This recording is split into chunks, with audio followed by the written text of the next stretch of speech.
Сүүлийн үед хүмүүсийн гарт ерөөсөө нэг байнга нэг тийм жижигхэн юм үзэгдэх болсон. Хүн болгоны гарт.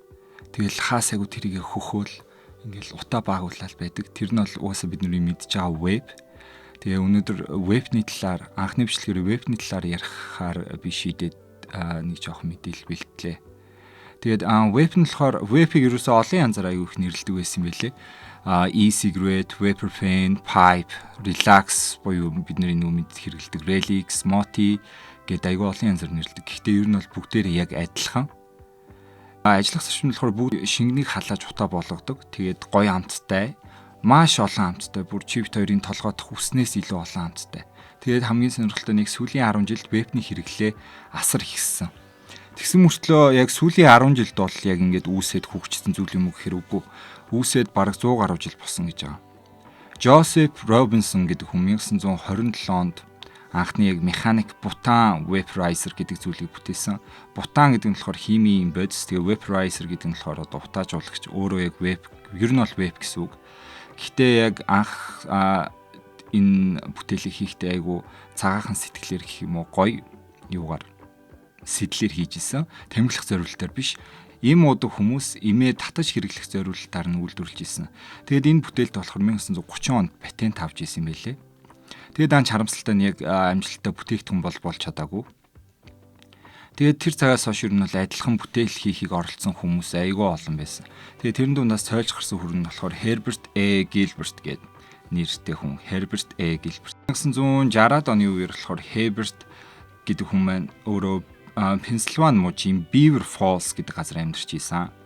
Тэгээ жижиг бизнес эрхлэгч. Тэгээ тухайн үедээ Beaver Iron гэдэг нэртэй тийм одоо юу чинь хоёр дахь түүхий давхцыг гэх юм уу, боловсруулах үйлдвэрх юм уу нэг тийм жижиг бизнес эрхэлдэг байсан. Тэгээ өөрөө бол бүр найгууд тамхичин өдөрт ингээ 2 хайрцаг тамхи татдаг байсан гэж байна. Өдөрт л 2 хайрцаг буюу 40 ширхэг тамхи татдаг. Тамхинаас гарах гэж хичээж агаад ер нь ингэж утсан гэж байна. Яагаад ер нь тамхи эрүүл мэнд муу юм болоо гэж бодсон. Тэгээ бид нарт одоо сонсохоор аюу нийтдээ сонсогдож магадгүй. Гэхдээ яг үндэ тухайн үед буюу 1960-аад оны үед бол тамхи хүний биед муу гэсэн ойлголт бол ерөөсөө түгээгүй. Хүмүүс тамхиг одоо ямар нэг муу зүйл гэж бол ерөөсөө хүлээж авдаг байсан. Тэгээ мань хүн өөрөө яагаад ер нь эрүүл мэндэд муу юм бэ гэж бодож аваад арын хашаанд байж байгаад ингэж утсан гэж байгаа. Яг өөрийнх нь хэлсэн үг. Миний дүнснээр асуудал нь хашаанда навч хог шатаах үед тэр утааг нь хүмүүс амьсгалахыг хүсдэггүй гэж бодонгуудаа хор ялгаруулахгүй яаж юмсыг ингээ халаах вэ гэсэн бодол төрөөд оройн байжгаад хөргөчөө нэгэд үтсэн чинь дон гэд нэг толгойд нэг юм бодол орж ирсэн гэж байгаа. Тэгээд дахиад өөрөө ингэж бодсон гэж байгаа. Цай яаж чандаг талаар бодсон юм. Асуудал ингээд ерөөс шийдэгдэх шиг л болсон. Өөрийнхөө логикийг ашиглаад табака цаасыг яаж чиглэг амтлаг агаар болох вэ гэж бодож эхэлсэн. Одоо нөгөө өөрөө угаасаа төмөртэй ажилтдаг хүн болохоор хаягдл төмрүүд дээрээ батарейгаар ажилдаг жижигхэн үзэг шиг харамгийн төхөөрөмж бүтээсэн. Ерөнхийдөө бол яг одоогийн веб шиг тийм нарийнхан харамгийн. Тэгтээ батарейгаар ажилдаг тийм төхөөрөмж бүтээгээд тэр төхөөрөмжийн ялгаа нь болохоор ерөөсөө дондох бодис тэр төхөөрөмжөндөө хийж ашиглахыг хүсээгүй. Тэгэхээр яг бидний одоогийн мэддэг web juice гэсэн юмыг үйлдвэрлэж чадаагүй гэсэн үг. Тэгээд дотор нь юу хийх вэ гэж нэлээд бодож аваад дуртай өөрийнхөө идэх дуртай бүх юмыг бодож үзсэн юм байна л да. Идэж уух дуртай. Тэгээд Ram, Dars, Ga, Cinnamon-гийн хамгийн дуртай 3 юм энэ 3 байгаад энэ 3-ыг ингээ холиод шингэн болгоод нөгөө хийсэн төхөөрөмжөндөө хийгээд татаад үзсэн чинь яг Mai Tai ингээ коктейл шиг хамтагдаж эхэлсэн. Тэгсэн чинь дахиад нэг бодол орж ирсэн. Юу байсан бэ гэхээр хүмүүсийн хоолны дэглэм болж болох юм байна гэж бодсон гэж байгаа. Яа тэгэхээр тухайн үед одоо 1960-аад оны үед ийм сурчлага явдаг байсан юм байна л да. Хүмүүс хоол идэхэ болоод одоо дэглэм барьж байгаа бол хоолны оронд тамхи татаарай гэдэг тийм сурчлага явдаг байсан. Яг тэр сэтгүүгээрээ хүмүүс хоолны дэглэм гэж тамхи татдаг юм чинь энэ гоё амттай юмыг татаж болох юм байна гэж утсан гэж байгаа. Тэгээд энэ нээлттэй болохоор smokeless буюу орчуулах юм бол одоо утаагүй гэж нэрлсэн. 1963 онд бүтээлтэй патент аваад бүтээгдэхүүн болохоор яг олон газарт уулзсан гэж байгаа юм. Химийн үйлдвэрүүд, тамхины компани тэгэл одоо илүү төдөө тоног төхөөрөмж үйлдвэрлэдэг газруудтай уулзсан ч тэдний ерөөсөө хинж хамтарч ажиллахыг хүсээгүй. Herbert нээлттэй одоо ингээ бүтээгдэхүүн болгож чадаагүй гэсэн үг. Гэтэ яг энэс хараад хахад ер нь бол яг цагаа олж чадаагүй юм шиг санагдаж байгаа. Herbert ч н одоо яг тэр шинэ бүтээлийн Америкчууд тамхи татахыг хориотой гэдгийг мэддэггүй байх үед ингээд бүтээгдэхүүн болгоод зарах гээд оролцсон. 1964 онд уур шигний хор тавдар тамхинаас хамааралтай их судалгаа гаргасан. Яг Herbertийн бүтээлийнхаа патентыг аваад 1 жилийн дараагаас яг хүмүүс ингэ тамхи эрүүл мэндэд хортой гэсэн мэдээллийг өгч байгаа байхгүй. Тэгээд тэр ч үед нь угаасаа Herbertийн маань патентын эрхийн хугацаанд дуусаа. Тэгээд Herbertийн тэр санаа нь ингэ замхраас харьнаа даалга болсон. Тэгээд 1970 он гарваа. Тэгээд 70 он гарсаар хүмүүс бол тамхи татчихжийсэн. Гэхдээ яг тухай 70-аад оны үед бол тамхи хүний эрүүл мэндэд хортой гэдэг мэддэг байсан учраас ингээ орлуулах юм хайж эхэлсэн байна. Тэгээ 1979 онд Phil Ray гэдэг хүн. Энэ хүн нь болохоор өөрөө NASA-д одоо сарн дээр хүн газардуулах төсөлтэй холбоотой ажилладаг нэлээд ухаантай залуу байсан байна л да. Тэгээд өөрөө ч гэсэн бол улаан тамхичин. Тэгээ бүр тамхинаас гарахын хүслэн болцсон олон арга хайж байгаа никотинтай бох гэдэг одоо нөгөө хүмүүс бохц ажиллаад гарна гэдэг чинь тэрнтэй адилхан никотины агуулмжтай бох нэг хэсэг зайлж үтсэн чинь нөгөөх нь бүр айгүй байлаар амттай бүр өөрөө тэгээ тамхи татснаас илүү бараг нөгөө бохоож ихшээд залхаж ихсэн. Phil өөрийнхөө үзүүлдэг Jacobson гэдэг эмчдэрээ очиод надад ер нь нэг юм санаа байна. Тэр санаа нь болохоор одоо бидний мэдих нөгөө цахилгаан тамхи e-cigarette. Тэгээ тэрийг хийхийг хүссээд яг одоо гадна талаас бол яг тамхитай адилхан хэмжээтэй өнгөтэй нэг тийм бүх төхөөрөмж бүтээсэн. Тэгээ татах үед ингээд яг доод хэсгээс нь гэрэл хасаад ер нь бол холоос харах юм бол яг тамхи татчих байгаа юм шиг харагдгаар тийм. Гэтэ тэр бүтээлийг болохоор одоо сорж байгаа бодсон никотины агуулмжтай тийм бүтээл болгож гаргасан. Тэгээ никотин гэдэг нь яг ер нь юу юм бэ гэхээр никотин болохоор табако гэдэг ургамалд байдаг химийн хортой нэгдэл.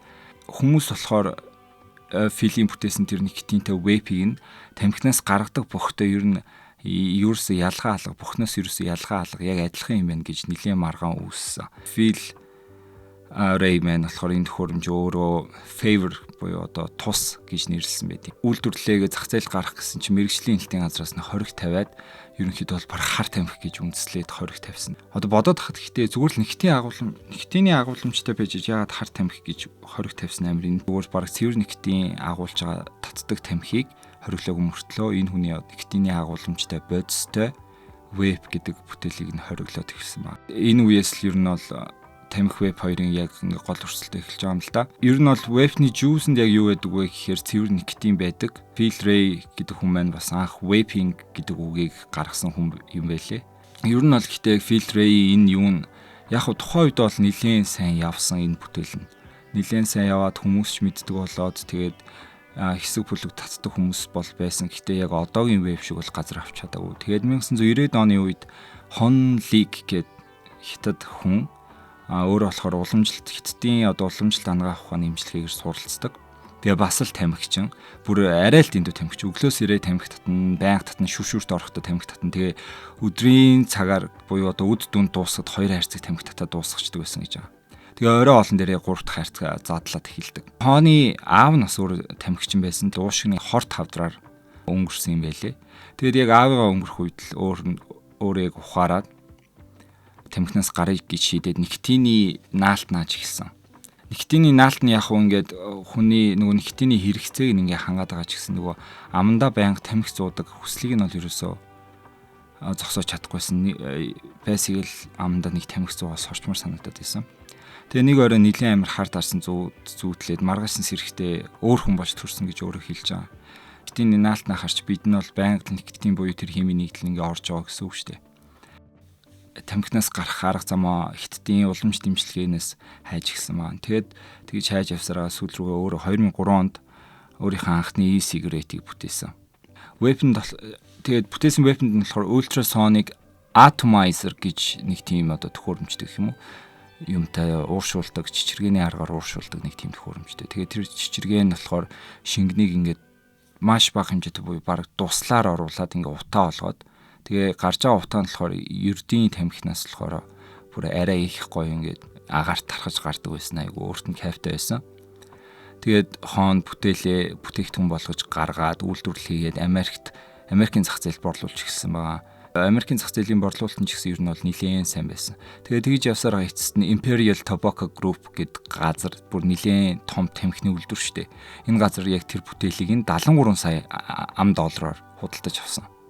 2007 оноос хойш ер нь бол ингээд одоо vape-ний борлуулалт тогтмол өсөж байгаа гэсэн мэдээлэл байд юм билээ. Дэлхийн нийт vape-ний борлуулалтын 90% нь бол хятад улсад үйлдвэрлэдэг. Тэгээд тэгсэн ч гэсэн бол бусад газруудад бол вебийг үйлдвэрлэсээр ирсэн. Тэрний хамгийн нэг алдартай жишээ нь бол Америкийн Joule гэх брэнд. 2004 онд Джеймс Монси, Адам Боун гэдэг хоёр залуу тамхилж агаад одоо бас л нөгөө нэг өлөг усан тамхинаас гарах яриагаа хийгээл ярьж байгаа ийм веб хийхэр санал нийгдээд бүтээлээ болохоор Хон Ликийн бүтээлээс бол тис ондоо харагдуулахыг хүсэж исэн байна. Тэгээд тис өөр төрлийн бүтээл ер нь бол төөрөхийг хүсээд тэр бүтээл нь нэг удаагийн биш олон удаа ашиглах боломжтой байхаар хийхэр шийдсэн. Ямар нэг нөгөө үйлдвэрлэл хийхэр судалгаа их шаардлагатай болдог. Судалгаа ихтэй хүмүүс яагаад тамхин дуртай байдаг вэ? Юунд нь дургүй байдаг вэ? Ямар амтанд нь илүү дуртай байдаг вэ? Ямар мэдрэмж одоо хүмүүст таатай мэдрэмж төрүүлдэг вэ гэх мэт одоо олон асуулт хариулах судалгаа ихэр болоод тэр талаараа хөөцөлдөж явж байгаад өөрсдийнх нь их сургуультай ойрхон байдаг нэг их сургууль табако буюу одоо тамхи үйлдвэрлэлийн судалгаатай байдгийг нь олж мэдээд тэгээ нөгөө судалгааг нь уншиж агаад тамхи буюу одоо табако үйлдвэрлэдэг нийлүүлдэг компаниудад нь олон нийтэд худлаа мэдээлэл өгдөг байсан ил болж таарад тэгсэн чинь улсаас нь болохоор одоо тамхи үйлдвэрлэдэг компаниудын бүх одоо хийсэн судалгаа мэдээлэлтэй датагаа ингээ олон нийтэд ил болго гэд. Тэгээ мань хоёрч азтай үнгүй бахан судалгаан дээр буугаад тэгээд ер нь бол ажиллаа цааш өрнүүлэх болсон. Тэгээ үнгүй судалгаа хийчихнэ гэдэг чинь ажил нь айгүй амар хөнгөрчөж байгаа байхгүй юу. Тэгээд тэр судалгаагаа бүр өөрсдөө дипломынхаа ажлыг болгосон даа төгсөхдөө. Өсгөхтөөгөө зэрэгцээд өөрсдийнх нь бүтээлийг хийгээд тэр бүтээл нь болохоор Plume гэдэг нэртэй тийм бүтээл гаргасан. Тэгээд яг харагдах байдал нь бол ерөөсөө тамхи шиг харагддаг. Бусад вебүүд болохоор дандаа тамхи шиг харагддаг. За тамхи шиг биш юм аа гэхэд ингээ үзэх шиг нарийнхан тийм урт байдаг байсан. Ажиллах зарчим нь болохоор яг адилхан амт оруулсан никотинийг халааж утаа гаргадаг. Тэгээ мань хоёрт болохоор их сургуулийнх нь багш нь хоёр хангалттай судалгаа хийж одоо энэ нээлтж байх тэ бүтээлээ олон нийтэд зараарай гэж хэлсэн чинь мань хоёр бол шууд тоогоогүй. Юу яагаад төгснөхийн дараа Сан Франциско руу нүгээд Plume стартап жижигхэн бизнес болгоод ихсэн ба. Гэтэ тэр Plume ганц алдаатай одоогийн вебтэй харьцуулах юм бол нэг алдаатай. Тэр нь юу гэхээр бутаан түш байн хэрэглэх хэрэгтэй байдаг одоо нөгөө шингэнэ шатахын тулд бутаан түш ашиглаж сэнгэлдэг. Тэгээд нөгөө түш нь бүр амар үнэтэй $250 үнэтэй. $250-аас $300 үнэтэй байсан. Заримдаас нөгөө хэрэглэж байгаа сорж байгаа үед хэрэглэгчдийг ингээд тог цогч шоконд оруулдаг тийм алдаатай. Тэгээ яг хуу нэг алдаатай бүтээлээ зарж борлуулсаар агаад $10 сая хөрөнгө оруулалт аваад Paxpen гэдэг одоо шинэ компани үүсгэн байгуулсан байлээ. Тэгээд юун ч гэсэн бүтээгдэхүүн ч гэсэн Paxpen гэдэг нэртэй. Борлуулах түн нь болохоор $250. Тэгээ $250 хийн авах үтэй чаавс нөгөөдхийн амар үнэтэй юм чинь. Тэгээ нэг борлуул сайтай байха болцсон чинь нөгөө хоёр чинь бодоод ер нь арай хямдхан тэгээд никотины агуулмжтай бүтээл гарах хэрэгтэй мэн гэж бодоод 2015 онд яг USB шиг харагддаг 10 см-ийн өндөртэй бүтээл гаргасан Joule гэдэг веб байсан. Тэгээд Joule гэдэг нэрний утга нь болохоор англи хэлний Joule буюу Jewelry гэдэг үгнээс үүдэл аваад тэгээд шууд Joule гэд бичсэглэл нь болохоор JUUL гэж шууд ингээ Joule гэсэн бичгтэй тийм веб гаргаж ирсэн байлээ. Target market нь буюу одоо байгуулгаж зарах гэж байгаа хүмүүс нь болохоор ерөнхийдөө залуу үеийнхэн. Тэгээ залуу үеийнхэн зарахын тулд яг одуудыг ашиглахаар шийдээд Leonardo DiCaprio, Bella Hadid гэдэг одууд руу бүтээгдэхүүнээ явуулаад нөгөө хэдэн ч гэсэн нөгөө бүтээгдэхүүн таалагдсан юм уу яасан байнга ер нь сорж байгаагаар папарацци дуурайнд хүрсэн байгаад. Тэгээ 2017 он гэхэд бол Америкийн хамгийн шилдэг борлуулалттай бүтээл болж шагнагдчихсэн. 2018 онд буюу одоо Joule гэдэг веб гарснаас 3 жилийн дараа бүр 50 тэрбум Америк доллараар үнэлэгдэжсэн. Тэгээд энэ хоёрын хийжсэн маркетинг нь болохоор олон нийтийн үзэн ядалтыг бол нэлийн төрүүлсэн. Яа тэгэхээр хүүхдүүд рүү яг нөгөө чиглэсэн сурталчилгаа хийгээд байсан. Тэгээд хүүхдүүд чинь угаасаа алдартай одоо нэг шүтдэг алдартнуудаа хараад дагаж дүүрэх аягүй дуртай шүү дээ. Тэгээд дуртай дуучин одоо жүжигчин, заврамсагч юу ч үгүй. Тэднэр нь ингээл байнга нэг веб гэдэг юм сороод байнгут тэгээд дөөрэ гадаг аягүй веб татаж эхэлсэн байлээ. Бас дандаа сургуулийн ойролцоо худалдаалдаг байсан гэж одоо хэрэгт гүтгэгдсэн. Тэр нь одоо яг батлагдавал гэхдээ ер нь бол олонний ууртай гэж ер нь бол яг лангуун дээр ил тавихгүй ч гэсэн асуухаар сургуулийн ойролцоо дэлгүүрүүдээс ороод асуухаар ер нь бол байж л байдаг байсан. Тэгээд яг 15-6 оны үед чи инфлюенсерүүд аягүй их гарч ирсэн шүү дээ. Тэгсэн чинь инфлюенсерүүдэд бүтээгдэхүүний шахаад эхэлсэн. инфлюенсерүүд рүү бахан үнэгүй бүтээгдэхүүн явуулаад мөнгө өгөхт нөгөөдөл нь ч гэсэн тэрийг нь сурталчлаад гэсэн чинь бүр одоо энэ хар PR нь бүр амар ашигтай болж таарад ер нь бол Juul брэнд нэлээд алдартай болсон гэж байна. Айгу нийцтэй зарим амтнууд ингээд одоо вебний зарим төрлийн амт нь болохоор зөвхөн хүүхдэд зориулсан амт одоо чихэр жимс байдаг болохоор тэднэрт нь хориг тавина гэд хориг тавьж ирсэн юм билээ.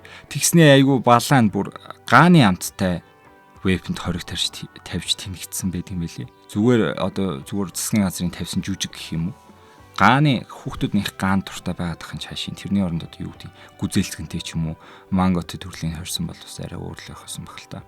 Ер нь бол гэхдээ яг бодит байдал дээр бол хүүхдүүд ингээ веб хориглоод тэгээд зарим амтуудын ингээ ч гэсэн хориглосноор бараг илүү их тамхи татах шалтгаан болцсон бүр веб-эж биш сүл рүү тамхинд ордог болцсон байсан.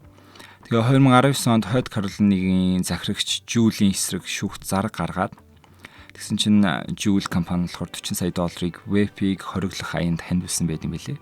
Тэгээд 2022 онд мэргэжлийн элтийн газраас Juul-ийн худалдааг бүр тэр даяар нь хориглосон. Тэгснээ буцаагаад 2024 онд хоригоо цуцлаад хяналтанд ор тусгай одоо нэг хідэн заалттай хяналтанд ор зарах зөвшөөрөл олгосон байдаг. Тэгээд ер нь бол олон веб үйлдвэрлэдэг компаниуд хүүхдүүд рүү хандсан сурталчилгаа хийж исэн. Тийм ер нь Америкч гэлтгүү дэлхийд дахинд айгүй хүүхдцхэн бараг л нэг залуу хоёр хүүхдүүд рүү яг хандсан сурталчилгаагээ Nickelodeon төгсөр үеийнхний яг үздэг сэтгүүлүүд дээр нь бүр ингээд сурталчилгаа гаргаад яг сэтгүүлийнхаа нүүрэн дээр нь бүр сурталчилгаа хадаад тавьсан байдаг тийм тохиолдол зөндөө байсан юм байлээ. Тэгээд одоо сошиал медиад ч гэсэн яг үздэг дагдаг инфлюенсерүүд нь байнгын веб татаастай эсвэл хэрэглээстэй эсвэл зүгээр ингээд юм ярьж байхад нь артлынх нь шүүгэний тавиур тэр веб байж идэх ч юм уу тэгээ ингээд даалт нэг тийм ухуулах хийгээд байсан.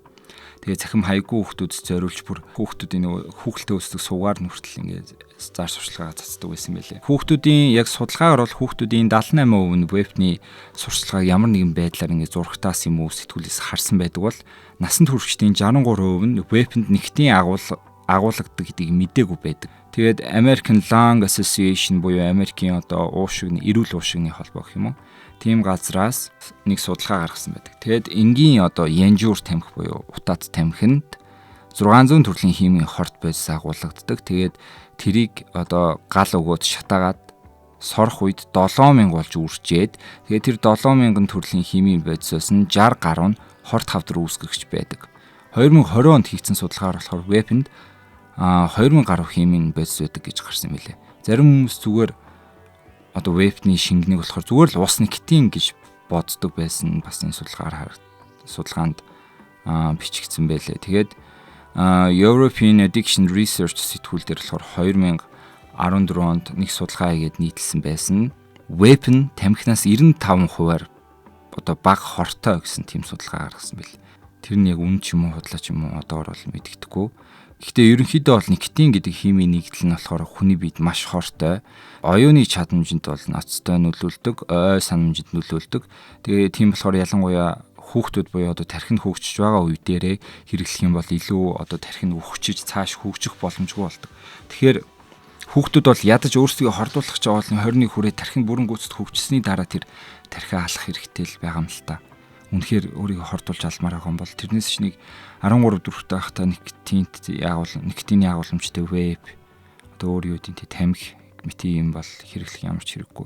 Судалгаагаар болохоор хүмүүс өдөрт вебнээс 200 удаа сордог гэж гарсан. Нэг амар тохиолдол бас бүртгэгдсэн байдаг нь 2021 онд 29 настай Jordan Brill гэдэг эмэгтэй тамхинаас гарахаар шийдээд веб татчих гэсэн гэж байгаа. Өөрөө болохоор өсвөр настайгаас л ер нь бол тамхи татчих эхэлдэг байсан. Тэгээд бүр тэр байдлаа жигшээд веб татаад үзсэн чинь бүр бүх юм таалагдсан. Ингээл сорогдож байгаа утаа, тэр амт тэгээ дээрээс нь тэр чи хаач хамаагүй ингээд гаргаж ирээ сорчиж болно. Тамхи шиг муухан өнөргүй. Тэгээд бүх юм таалагдаад бүр тамхинаас гарах гэсэн биш бүр ноцтой донтолттой болоод тэгээд 7 хоногт вебэнд ерөөсө $500 үрдэг байсан гинэ. Тэгээ бүр банк веб татдаг, өглөө сэрэл шууд үлэн дээр өлийн илгэн дээр веб татдаг, усанд орж байхдаа веб татдаг, хоол идэж байхдаа веб татдаг. Ерөөсө зүгээр 20 минутанд нэг удаа сороод байгаа маш. Тэгсэн чинь 2023 оноос эхлээд буюу одоо веб хэрэглээд 2 жил болсон юм уу яасан нэг 2 жил болсон гэж бодъё. 2 жил болсныхан дараа Жордны эрүүл мэнд бүр эрс муудаад эхэлсэн. Цээжинд нэг тийм хүнд оргиол, цээжинд нэг л тийм хүнд санагдаад. Тэгээд зөндөөга олон эмчд үзүүлсэн чи ерөөсөн оншин тодорхойгүй. Тэгсэн мөртлөө байнга ингээл бухшуулж ханаалгаад үе мөчн өвдөөд тэгээ бүр ингээ айрсан сааралтаад яг нэг зомби төрхтэй болсон байсан гэсэн. Тэгсэн чинь 2023 оны 5 дугаар сард найз залуу нь Жордныг орондоо ингээд ам хамраас нь ингээд ийм өтгөн хар зунгаарлцсан шингэн гарсан байдалтай ухаангүй байхад нь олоод тэгээ бүр шок болоод нүүт чи юу юм бол үхчихэж гэж бодвол тэгсэн чи амьд байгаад тэгээд 911 дуудаад эмнэлэгт аваачаад яаралтай эмчилгээнд очиулаад үцтэл эмчнэр уушгийг нь хараад үцтэл уушиг нь бүр нилээн хүнд гимтсэн. Тэгээд хагалгаа хийгээд уушигнаас нь 2 литр хар өнгийн тийм зунгаарлцсан шингэн гаргаж авсан гинэ. Тэгээ бүр дан ингээд зунгаарлцсан ч бүр ингээд цус нүчдгөө хойлдоод бүр амар бүр 2 литрийн хар шингэн штэ. Одоо төмний коло шиг хэмжээтэй тийм хар шингэн гаргаж авсан гэж байгаа байхгүй. Тэгээ тэр нь бол мэдээж нөгөө вейпний жуус байж таарсан. Jordan маань өөрөө 11 хоног ком тухаангүй хэвтэй. Гэхдээ яг азар амьд үлдсэн юм байл л дээ. Гэхдээ тэгээд харамсалтай нь насан туршийн одоо уус шиг нэг гимтэлтэй. Тэгээ хүчил төрөгч дуцгаснаас болоод тархин бол жижиг бас гимтэлтэй болцсон. Тэгээд одоо баг харвсан юм шиг, хагас харвсан юм шиг зарим нэг хөдөлгөөн ихэд жоохон хүндрэлтэй байдаг гэд өөрөө ярьж илээ. Тэгээд тэр цагаас хойш бол өөрөө ерөөсөө вебэнд ерөөсөө гарч хүрээгүй. Тэгээд тэр чигээрээ гарсан угаасаа тэгсэн ч тийм шүү дээ. Дахиад веб сурах юм бол бараг хөвч талд орох байлгүй. Вебтэй холбоотой Ivali гэдэг нэртэй тийм уушигны хүчлэлийн одоо нэр томьёо одоо шинэ өвчин гэх юм бүртгэгдэж гарсан. Тэгээд яг энэ өвчний талаар бол нэг тийм тодорхой яг мэдээлэл байхгүй. Яг ингэж үдвэл Ivali гэдэг өвчин энтер гэсэн тийм заалт байхгүй. Одоогор бол тодорхойгүй. Америк, Европт болохоор хууль бус одоо витамин E одоо монголоор витамин E буюу витамин E-тэй вебнес болж яг энэ Ivali гэдэг өвчний бүртгэгдсэн байт юм билээ. Витамин E-тэй веб сорох үед болохоор бүр маш хортой үүсч бий болдог. Ivali өвчнөд холбоотой 2800 хэрэг бүртгэгдснээс 68 нь болохоор нас баралтаар дууссан байдаг гэдэг юм билээ. Гэхдээ одоо энэ бүртгэгдсэн 2800 хэргийн талаар нь одоо энэ тийм хийсэн судалгаа тэгээд энэ хэргийн одоо дэлгэрэнгүй мэдээллийг аавь гэхээр ерөөсөө юу байдгүй. Тэр мэдээллийг дэлгэрэнгүй тавьдгүй ямар нэг учир битүүл байлгаар тэгээ хаагаа нууцсан байдаг. Угаасаа тхийн чи харахгүй л дээ веб чи өөрөө тэгээ бүр хэдэн тэрбум долларын үнэтэй бизнес болчихж байгаа юм чинь засгийн газарт улсуудын засгийн газарт ашигтай. Тэгээд яг одоо бидний үе бол яг ингээ вебний яг туршилтын туулаа болчихж байгаа байхгүй юу? Одоо энэ вебэнд яг одоо никотин гэдэг бодис ордог гэдэг нь бол тодорхой. Тэгээд бусад бодис нь яг юу ордын гэдэг нь ерөөсөн ямар ч тодорхойгүй. Тэр амт одоо гүзэлцэгний амт оруулахад яг ямар бодис хэрэглэдэг те тэр нь ямар ч тодорхойгүй. Амт оруулагчаас гадна өөр ямар бодис хэрэглэж байгаа юм бли тэр нь ерөөсөө тодорхойгүй. Тэгээд ингээд хуулийн хүрээнд яг ингээд энийг юу яагаад судалгаа хийгээд ингээд хий гэхээр бас хуулийн цорхоо байдаг юм яа тэр талаасаа болоод вебийг бол ерөөсөө судалгахч боломжгүй. Тэгээд тодорхой бүртгэгдсэн кейсүүд ч байхгүй. Тэгээд яг одоо манай үеийнхэн бол ингээд туршилтын туулал болж байгаа юм да. Тэгэл 20-30 жилийн дараа юу болохыг харж лээ. Тэгээ одоо болохоор бүх веб нь болохоор Herbert-ийн яг патент авсан дизайнер хийгддэг гэдэг юм билээ. Herbert гэдэг хүнээ мартаагүй байлгүй гэж найдаа. Яг анхны нэг вебний загварыг гаргасан. Мань хүний уг гаргасан загвар нь бол одоогийн шиг ийм амар нөхцөл байдлыг үүснэ гэж бодож гаргаагүй л ах зүгээр тамхинаас гарах зорилттой нэг аятахын төхөөрөмж бүтээчээ гэсэн чинь нөгөөх нь хувьсаар агаад ингээд бүр нөгөө тамхинаасаа яасан хортой одоо хүмүүсийн өдөр тутамдаа хэрэлдэг зүйл болоод хувирсан. Яг одоогийн байдлаар ингээд тодорхой байгаа зүйл нь гэх юм бол ямар ч гэсэн хүүхдүүд рүү чиглэсэн сурталчилгаа бол хийж болохгүй. Угаасаа хүүхдүүдийн тархин хөгжөөгөө байдаг болохоор никотин гэдэг бодисыг биедээ шингээгээ цусны системдээ оруулах юм бол сэтгэл зовнил, гинти уур, бухимдал, нойргуудл, чичрэх, дотор муухаарах гэх мэт тэмдгүүд бол яг илэрдэг, нүд аргах дээрээс нь байнгын нүд аргадаг. Тэгэл байнгын дотор муухай өргөлөдөг. Тэгээ би ч гэсэн ер нь бол өөрөө веб татдаг. Яг энэ шинж тэмдгүүд илэрэл байгаа. Тэгээд судалгаагаар бол веб татхан тамхинаас гарахад их тустай гэсэн нэг тийм дүгнэлт маягийн бичсэн л байт юм билээ. Тэгээд яг үүндээ веб татаад одоо тамхинаас гарсан хүн баг байдаг ч юм уу дөө баг. Тамхинаас гарах нь амархан ч гэсэн яг амьдрал дээр хараад хахад вебнээс гарах нь баг хамаагүй хэцүү байдаг юм шиг үлээ. Тэгэхээр энэ бол бүр айгүй миний бодлоор бол нэлээд аюултай. Тэгээд дээрэс нь ядж хахад ингээ бүрэн хийгдсэн судалгаа байхгүй тэр вебний шингэндээ юу байгаад байгаа юм. Яг ямар одоо үр нөлөө үзүүлэхийн ирээдүйд хүний эрүүл мэндэд бүр яг ямар сөрөг нөлөөтэй ингэдгийг ингээ бүртгэгдсэн хэрэг ч юм уу эсвэл судалгаа яг ингээ аль биесны тийм мэдээлэл байдгүй. Тийм болохоор ер нь бол нэлээд л хортой ирээдүйд яг юу болох нь харагдах. Одоо бас нэг 10-аас 15 жилийн дараа ч юм уу. Эхнээсээ тэгэл чадраад эхэлчих магадгүй л юм. За тэгээд бичлэгийг маань сонссонд баярлалаа.